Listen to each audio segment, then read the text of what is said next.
आप देख रहे हैं कर्तव्य एवं निष्ठा का बयान, साहित्य और संस्कृति का बयान, समता की आवाज बयान टीवी। जय भीम साथियों, मैं साक्षी गौतम और आप देख रहे हैं बयान टीवी। एडवोकेट गुरु प्रसाद मदन जी को जन्म दिवस की हार्दिक शुभकामनाएं। पहले की अपेक्षा आज की परिस्थितियों में काफी फर्क आया है। आर्य समाज आर्य पंथ के उपदेशों का अनुसूचित जातियों पर प्रभाव पड़ा। स्वामी जी से पहले आर्य समाजी ही थे। बाद में उन्होंने आदि हिंदू आदि धर्मी आंदोलन शुरू किया। वे अच्छे कवि, पत्रकार एवं साहित्यकार थे। मदन जी के पिताजी शुरू से ही सामाजिक कार्यक्रमों में ले जाते थे। मदन जी कहते हैं, जब मैं कक्षा 9 में था तब मेरी कविताएं उत्थान पत्रिका में छपीं। उस समय श्री राय सिंह उत्थान पत्रिका के संपादक हुआ करते थे। पत्रिका अंबेडकर भवन दिल्ली से प्रकाशित होती थी। उस समय शेड्यूल कास्ट फेडरेशन का भी बहुत महत्व था। 1964 में आरपीआई का बड़ा सम्मेलन अलीगढ़ में हुआ। सम्मेलनों में वक्ता से पहले गीत गाए जाते थे। सम्मेलन में राम प्रसाद खन्ना व उनके साथियों ने जब यह गीत गाया कि जब चली तुम्हारी डोली, तब सम्मेलन में आए लोग रो पड़े थे। उत्तर भारत में स्वामी जी ने आंदोलन के जरिए जो जमीन तैयार की वह रिपब्लिकन पार्टी का धरातल बनी। लोग उस आंदोलन से जुड़ते चले गए। मदन जी भी रिपब्लिकन पार्टी के भूमि आंदोलन में जेल गए। धीरे धीरे वही आंदोलनकारी मान्यवर कांशीराम जी के साथ खड़े हो गए। दरअसल गुरु प्रसाद मदन का जन्म 5 जुलाई 1942 अजुवा, थाना सैनी, तहसील तहपुर, जिला इलाहाबाद में हुआ था। इन्होंने इलाहाबाद विश्वविद्यालय से स्नातकोत्तर किया। लखनऊ विश्वविद्यालय से कानून की पढ़ाई करके दिल्ली हाई कोर्ट में वकालत करने लगे। दिल्ली हाई कोर्ट में बैठने के लिए बीपी मौर्य जी ने भी मदद की। परिस्थितियों के कारण यहाँ अधिक दिनों तक वकालत नहीं कर सके।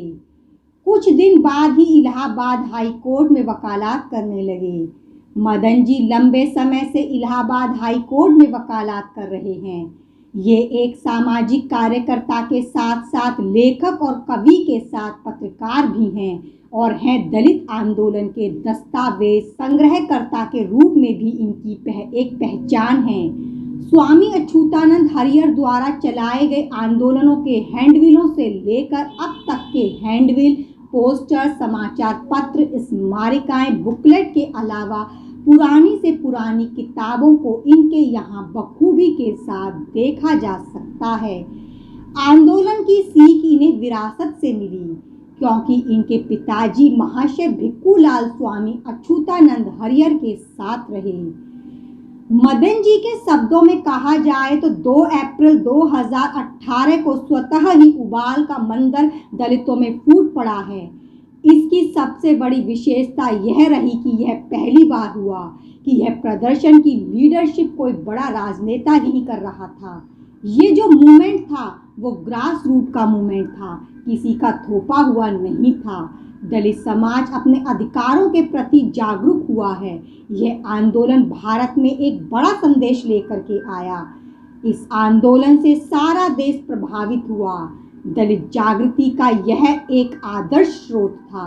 इस आंदोलन में किसी बड़े हस्ताक्षर का आह्वान नहीं था।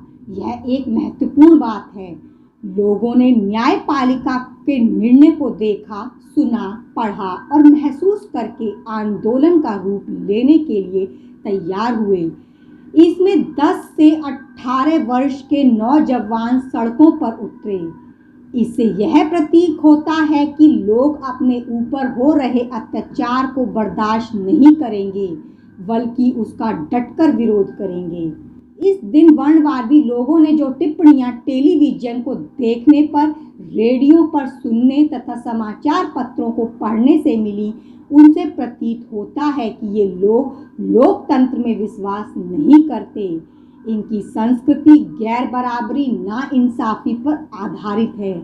जिस व्यवस्था ने हजारों वर्षों से बहुसंख्यक लोगों को दलित, पीड़ित शोषित बनाए रखा, वह आज भी दलितों को अधिकार वंचित रखना चाहती है। ये खुलेआम के प्रति संविधान को चुनौती दे रहे हैं। जब तक न्यायपालिका में दलितों का प्रतिनिधित्व नहीं होगा, तब तक हम समझते हैं कि शोषित पीड़ित लोगों को न्याय मिलना संभव नहीं है। न्यायपालिका में दलितों का प्रतिनिधित्व होना आवश्यक है।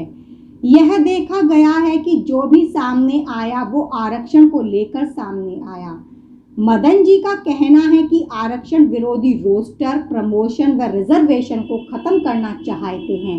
दलितों पर जो मुकदमे हुए वो इतने वर्षों तक रहे हैं, आम आदमी स्वतः ही टूट जाता है। ऐसी स्थिति में न्याय कैसे मिलेगा? यह विचारणीय प्रश्न है। मुकदमों की जल्दी सुनवाई होने का प्रावधान होना चाहिए। हम यह कहते हैं कि आप प्रतिनिधित्व के लिए आवश्यक सुविधाएं तैयार करें। प्रतियोगिता में जब तक प्रतिनिधित्व नहीं होगा तो ऐसी प्रतियोगिता किस काम की? न्यायपालिका में दलित प्रतिनिधित्व बहुत ही आवश्यक है। पुलिस का रवैया भी दलितों के पक्ष में ठीक नहीं है। थानों में पीड़ित लोगों की एफआईआर तक नहीं लिखी जाती। अधिक कहा सुनी से एफआईआर लिख भी दी तो गंभीर तरीके से प्रशासन विभाग सहयोग नहीं करता। पुलिस भी ऐसे मुकदमे की ठीक से पहल नहीं करती, जांच नहीं होती। उक्त सभी कारणों से दलितों को न्यायपालिका में न्याय नहीं मिल पाता। संगठन की अस्मिता को बनाए रखता है। संगठन शक्ति अनुसूचित जाति की दिन प्रतिदिन कमजोर होती जा रही है। सबसे बुरा हाल अनुसूचित जाति के राजनीतिक संगठनों का है। इन्होंने समाज को संगठित होने के बजाय बखेर दिया है। पहले दलित अस्मिता की सपोर्ट में राजनीतिक लोग हुआ करते थे, अब ये भी अपने अपने स्वार्थों में लगे हुए हैं। दलितों को गुमराह करने के लिए बाबा साहेब डॉक्टर अंबेडकर का नाम जरूर लेते हैं, पर उनकी विचारधारा से ये कोसों दूर हैं। मदन जी कहते हैं कि पहले राजनीतिक लोगों के हृदय में सामाजिकता होती थी। वह सामाजिक आंदोलन से जुड़े रहने के लिए नेताओं को विवश करती थी, पर आज के नेता आंदोलन से जुड़े राजनेता नहीं हैं। ये पैसे के बल पर चाटुकारिता के आधार पर टिकट लेते हैं। ऐसी स्थिति में ये क्या समाज को समझेंगे? पहले आंदोलनों से जुड़े रहने में उनकी राजनीतिक पृष्ठभूमि तय होती थी। वो आंखों से देखते थे, कानों से सुनते थे, मन से महसूस करते थे। आज के दलित नेता पैसा बनाने के चक्कर में सामाजिक सरोकारों को भूल गए हैं।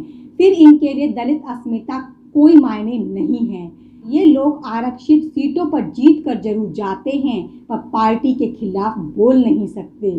दलितों में एक बुद्धिजीवी वर्ग है जिसे हम लेखक, साहित्यकार व पत्रकार कहते हैं। सही मायने में ये ही दलित अस्मिता के प्रतीक हैं।